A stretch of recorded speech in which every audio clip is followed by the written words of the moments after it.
Хочу показать, что погода поменялась в лучшую сторону. Вот оно, небо чистое, снег продолжает лежать, бегут ручейки.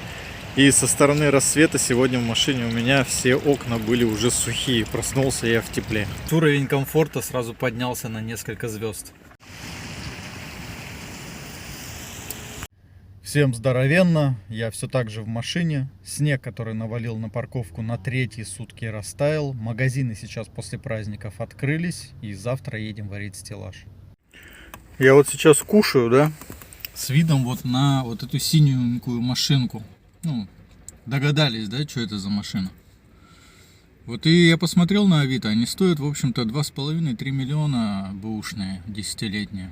То есть 100 метров забора, 100 тысяч рублей. И всего лишь надо 2,5-3 километра забора сварить, чтобы купить вот такую машинку. В общем, вот так вот стою, 16 дней без работы. Сегодня 26 февраля уже. Вот.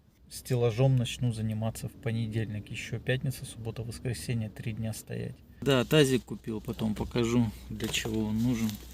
Вот купил дрель по акции, там 1100, по-моему, она. Вот. И купил маленькую болгарку, ну маленькую, 125-ю, короче, болгарку. Такие дела. В общем, в феврале я заработал всего лишь 7 тысяч рублей, вот, а потратил уже 15. И это без жилья, живу в машине. Деньги ушли на колесо, это 5000 рублей. Дрель болгарка, это 3000 рублей. Алименты, продукты. Сейчас по вечерам что-то опять холодно, сейчас на улице +2, наверное, ну по ощущениям что-то так подмораживает прям. И вот с хлебушком, вот этот хлеб очень вкусный, это багет с отрубями. Сегодня он был по акции по 16 рублей. Вот так вот он выглядит. Вкуснейший, иногда берешь его в магазине, он еще теплый. Просто офигенско. В начале января я, значит, вложил декабрьскую зарплату в акции ВТБ. Сегодня 27 февраля, прошло 2 месяца уже, и хочу посмотреть, как там ситуация на бирже. О, нифига себе, акции-то упали. Акций ВТБ у меня было на 69, сегодня стоимость их 67, МТС тоже было 19 сейчас. Так, ну и посмотрим график, что там, как дела. Где-то я их, наверное, вот здесь вот купил 3 января. Ну, то есть, когда они начали расти, потом резко упали. Ладно, буду держать, в общем, вас в курсе с моей ситуации по инвестированию. Пока что все. Так вот лежишь, читаешь, телефон держишь, и просто рука мерзнет из-за того, что холодно. Ногти вон уже посинели, на улице еще дождь идет. Начался. Хотя завтра уже 1 марта, весна. А это значит, что можно подвести итог дохода за февраль. 5 покраска колонн и 7 делал магазинчик. 12 тысяч рублей. Расходы составили около 15 тысяч рублей. 28 февраля, 23:05, 55 минут до окончания моей зимовки в Сочи. Вот, но это не значит, что я буду уезжать. Просто дальше будет весна. Вот, а она принесет новые какие-то события. Вот, и короче, такой метод жизни в машине и работы параллельно, он нифига не подходит. Я понял для себя просто, что можно так жить. В любых местах ты можешь остановиться и переночевать, независимо от того, есть отель в этом месте или нет. С жильем по-прежнему буду решать. Может быть, со следующего заказа что-то надо как-то двигаться в этом направлении. Так как в торговых центрах только на скоряк можно голову помыть, то здесь можно как-то уже так вдумчиво и более качественно.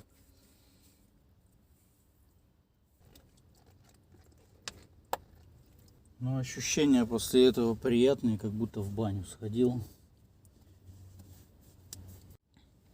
Ну и вот такой способ, конечно же, уже намного комфортнее, чем вот там вот на улице как-то или в торговом центре голову мыть. То есть вот, и воды занимает всего литр, если ноги и голова.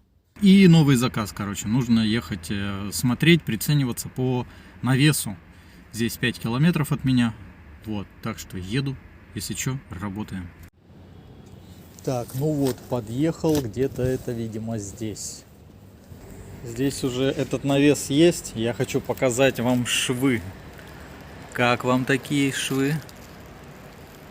Так, ну вот здесь вот виден навес, да, в центре кадра. Его нужно продолжить, закрыть вот эти вот желтые бункера. То есть по длине это примерно около 3-4 метров. Ну, короче, 10 тысяч, я ему сказал. Вся основная проблема, основная сложность, это там труба сота идет в стойке. То есть вот 5 метров, она тяжелая, то есть нужно кого-то, чтобы он помог. Но я ему сказал, он говорит, если что, там на короткое время могут дать помощника. Сейчас согласуют по цене и перезвонят. Что-то они перезванивают. Ну, там я сказал, что нужно будет, да, он спросил один. Ну, типа, а как эти трубы поднимать? Я говорю, ну да, нужен будет помощник. Вот, может быть, они будут искать, не знаю, тех, кому не нужен будет помощник, то есть несколько человек. Сейчас переехал на другое место, тут есть площадочка такая, где можно встать. Вот. И встаю со своим объявлением, может, кому-то нужны будут сварочные работы, тут люди как раз едут на свой частный сектор. И сейчас, чтобы просто так не сидеть, да, и этот заказ еще тоже не отзваниваются. Я сейчас стою около реки Сочи, и там дальше есть родник. Я сейчас наберу воду, у меня есть с собой тазик, и я постираюсь.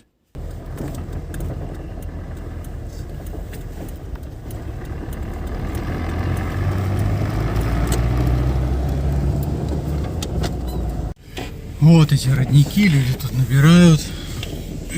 Хожу, да, тут и думаю, надо где-то постираться. Вот у меня тазик есть с собой. Но фишка в том, что вот нафиг оно это надо, да. То есть лучше сейчас бы подать объявление, сделать какой-то заказик и на месяц целую. У меня была бы койка, кухня, постиражка. Если ты не работаешь, то можно так вот выживать, где-то что-то поел, где-то как-то помылся. Если ты работаешь, тебе должно хватать денег на это все. Если не хватает денег, то это просто не та работа. Вот, поэтому делаю заказ и, скорее всего, больше подаю объявлений, больше ищу заказчиков, чем вот так вот херню страдать. Искать, где постираться.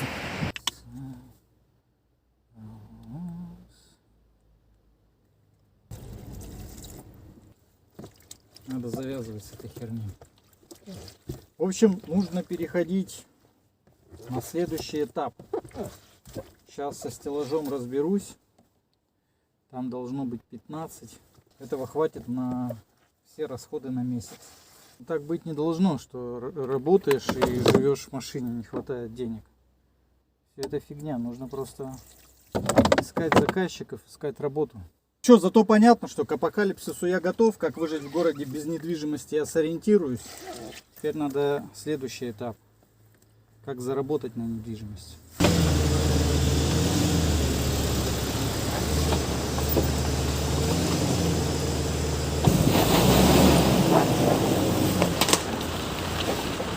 Короче, постирался, значит, вот так вот все сушится, окна запотели, в машине влажно стало. 3 марта началось вот так вот, дождь с градом. И вот какая штука может произойти. В понедельник по стеллажу заказчик позвонил, говорит, завтра, послезавтра его знакомый заберет металл с магазина и можно приступать варить. Сегодня наступило уже послезавтра. Я снова надеюсь, что сегодня я начну уже варить. Сейчас первым делом в туалет. Потом покушать надо. Вообще-то уже март, начало марта. Я с начала января ждал тепла. Вот, сказал, что вот придет март и будет тепло. Но что-то продолжаю мерзнуть. И по прогнозу-то еще примерно на 10 дней смотрел. Там дожди, плюс 8, плюс 10. Как бы особо тепла-то не будет. Баллона с газом, кстати, хватило на 15 дней. Там вот остатки уже, я уже другой сегодня купил. В общем, вот он, новый баллон. А там лежит целая сумка с щепками. Щепки, которые я везу с Сыктывкара. Может быть, когда-нибудь еще и приготовлю на печке щепочницы. Там душевно, с огоньком. Так, ну все, заказчик по стеллажу отзвонился, значит, сейчас еду как раз на тот объект. Сегодня 3 марта и стоял я на этой парковке с 9 февраля. 3 недели без работы. Вот такая тут суета в движении.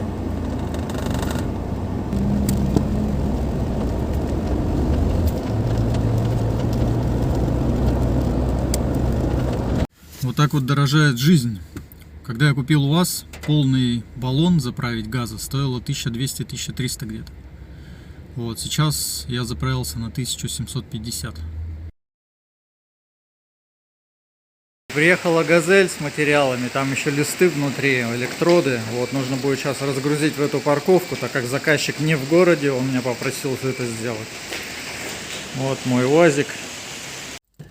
И вот только одного металла на этот стеллаж на 40 тысяч.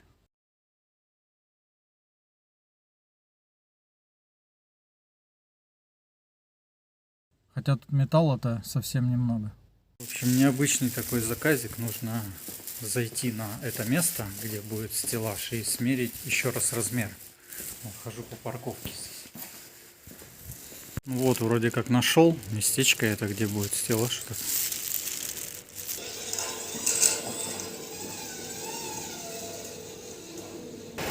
Вот здесь, короче, вот такой огромный ЖК, куда надо ставить этот стеллаж будет.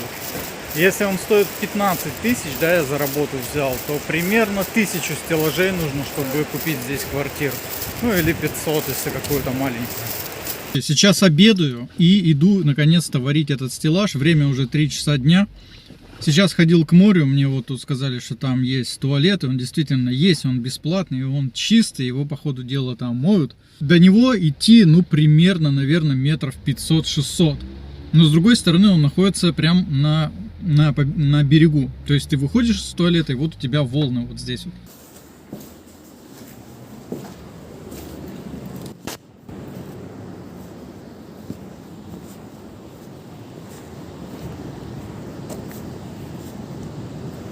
Так, ну что, вот это местечко, где я буду работать, значит. Вот у меня есть такой тент из тарпаулина. Ну вот, все получилось, вот так вот закрыл. То есть я тут и переодеться смогу спокойно, и чай попить, ну и работать, искры лететь не будут. Короче, очки с болгаркой это обязательно. Ну что, уголки выставил, значит, диагонали проверил. Там у меня на магнитах уголки держатся. Начинаем. В одном из видосов я показывал, как я удлинил капельный держак, и сейчас стало намного удобней. Еще вот эту вот массу я сделал вот так вот, добавил сюда от кабеля 16 мм, вот такую вот перемычку из меди. Вот. Ну а чтобы быть чистым, даже живя в машине, нужно умываться. Все, спокойной ночи. Спички отсыревают, хрен зажгешь потом. Где-то была зажигалка, куда-то провалилась.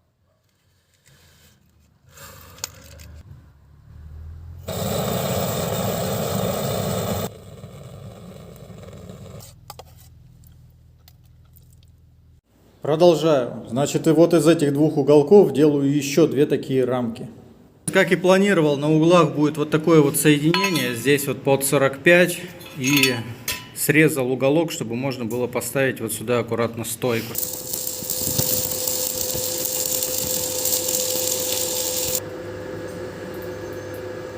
Начинаю приваривать стойки вот к этим прямоугольникам. Это верхний, нижний. Значит, к одному прямоугольнику я прихватил вот такие вот распорки, чтобы он стоял сам. К другому магнит, вот там в углу. И здесь у меня, значит, мой вырез. И вот сюда вот уголок встает в этот вырез. Может, как-то можно еще и по-другому рулетку закрепить в углу. Но я выбрал вот такой вот вариант. Это магнит. Вставляю диагонали сейчас. 303,7. 303,7. В общем, стеллажик вроде получается. Заказик двигается, все нормально. Сегодня был второй день. 9:30 сейчас. Вышел к морю. Народу, конечно, не как летом, но вот люди с утра уже выходят к морю, фотографируются, гуляют. Вот это вот две утки. И чё вот так вот не жить? Перед работой сходил к морю, солнышко уже пригревает. Вот в этом доме, где я делаю этот стеллаж, 200 тысяч за квадратный метр, 200 тысяч за квадратный метр. Квартира 40 с лишним квадратов, 9600 что ли тут была. Ну а там за этим домом уже море. Причем риэлторы берут себе 5% от стоимости. Если квартира 10 миллионов, то комиссия будет 500 тысяч рублей. Продолжаю, значит. Здесь я поставил вот эту вот стойку. Тут электродик. Пытаюсь сделать вот так вот одну плоскость. Здесь и с этой стороны. Во, по ценам еще пробегусь, может кому-то интересно. В одном из домов, вот я тут варю вот этот вот стеллаж, это парковка подземная. И вот это вот машина место, допустим, вот это вот или вот это вот, без каких-либо ворот, стоит 1 миллион рублей. Ворота люди себе уже сами ставят. Вот, например, как здесь. Дальше делаю перемычку посередине вот этого стеллажа, и на эту перемычку будет опираться край двери. Значит, вот эту перемычку с краю я сделал вот так вот. То есть срезал, чтобы ровно было вот с этим уголком. Швы зачистил, куда будет прилегать дверь. И теперь то, что я никогда не делал, это двери. Размер 2,20 на 2,25. Две створки нужно будет сделать. Приварил рамки. Сейчас буду варить петли на них. В общем, приложил вот такой вот профиль 40 на 20, для того, чтобы соосность была. И нижнюю петлю я уже прихватил. Фишка в том, что спички разного размера. Соосность проверяю профильной трубой. Значит, положил на одну петлю и на вторую. Здесь вот видно, что есть зазор. Вот он зазор. Этот зазор образовался из-за того, что спички разные. Вот посмотрите, вот эта спичка прямоугольная, а вот эта спичка квадратная. Петли приварены. Теперь надо их приварить к рамкам дверей. Если ты будешь работать вот таким вот мастером на час, каким-то выездным сам на себя, то ты обязательно столкнешься с проблемой туалета в городе. Вот здесь вот я, когда приехал сюда на эту парковку, да, варить, я сразу спросил, есть здесь туалет? Мне председатель говорит, нет, туалета нет. Туалет есть около моря, говорит, ну до туда там, ну, я уже говорил, 600 метров. И вот спасает вот этот вот лесок. И я в январе летал в Москву на неделю, показывал видео. И вот там вот я увидел тоже, как таксист включил машину на аварийку, вышел с машины, идет к забору, и там сыт. Как можно в городе ссать, да, у всех на виду, отвернувшись просто к забору. Вот. Но потом понимаешь, что туалетов-то в городе нет. И когда я вот сейчас вот сам столкнулся с такой ситуацией, что надо в туалет, да, я вот здесь вот работаю, не пойду же я в рабочей одежде по всему городу через 600 метров там, вот, то понимаешь, что все мы люди, не роботы, и можно сказать, что не поставишь же туалеты, да, на каждом углу, но мусорные баки, они же стоят в городе на каждом углу, потому что понятно, что нужно мусор выбрасывать аккуратно, там фантика из-под конфетки, там из-под мороженого, также и с туалетами должно быть. Сделал вот такие две накладки на петли из уголка. Петельки прихватил, с этой стороны проварил, она теперь должна открываться. Вау.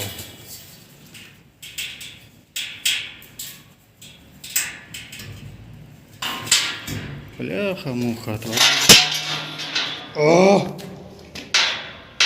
Вот что значит делать такие вещи впервые. Она не открывалась, просто прихватки отвалились, потому что я не срезал вот эти вот прихватки, которые держат петли сбоку. И они просто пошли на излом. Также и там, вот теперь вот эта рамка вся, ее заново теперь надо варить к петле, выставлять размеры. Заново приварил, открываю.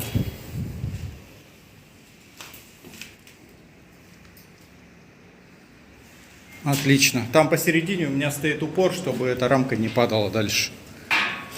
Готово. Теперь проверяю вторую створку. Прихватку со стороны колпачка отрезал. Здесь на прихватках петли открываю.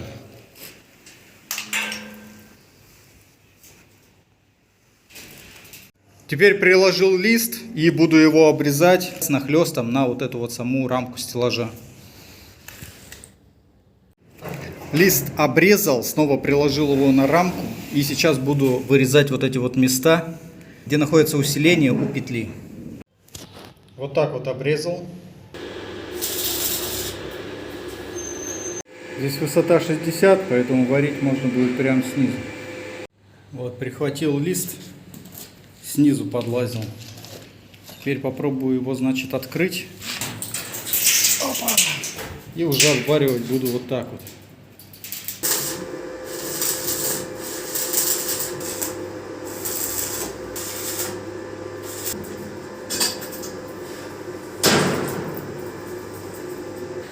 здесь вот в этом месте, вот он выгнут. И на той стороне также. Почему-то вот здесь вот он, когда я лист открыл, он, наверное, просел. Да, действительно, он просел, и здесь его начало закусывать. Вот так вот может быть. Вот это вот 3,5 дня. Вот еще перегородки добавил, вот здесь вот раз, два, три. Вот здесь добавил уголок. 2 двери готовы. Что еще? Выгибает вот лист вот так вот сильно. Ну, сам профиль уже выгнуло из-за того, что я вот здесь вот обваривал петлю. Время 11 часов сейчас уже. Работал до 9:30 примерно. Сейчас пока переоделся, тут час ступил, отдыхал. Вот, значит, послушаю шум волн, наберу воды, чтобы помыться. Там есть, кстати, да, умывальник, вода течет. Тут еще руки как раз там помою после сварки. Для вас это просто как посмотреть, да, с экрана что-то человек делает. Вот, а для меня целое приключение сейчас идти к морю. Там, я не знаю, даже там свет есть в этом туалете или нет сейчас. В общем, тоже неплохо прогуляюсь перед сном. А тут целый день на этом парковочном месте дышу этими сварочным воздухом. Ничего не видно, конечно, тут вот всякие кафешки. Оттуда я иду. И вот здесь вот до моря осталось, наверное, метров 250. Вот здесь так прикольненько, и свет есть. Да, хорошее местечко, даже там свет есть. Постоял у моря, в общем, немножечко. Ну, сейчас дождь такой меленький идет. И пора идти в машину. Мыться, готовить, кушать. 5-й день сегодня. Думал, уже заканчивать буду этот стеллаж.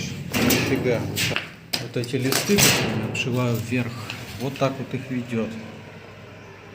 Здесь тоже его сильно повело. Я его вот так вот болгаркой разрезал, выровнял и потом уже заваривал. Вот примерно год назад мне что-то затянула эта тема. Я сварил мини-гараж. Видео у меня есть.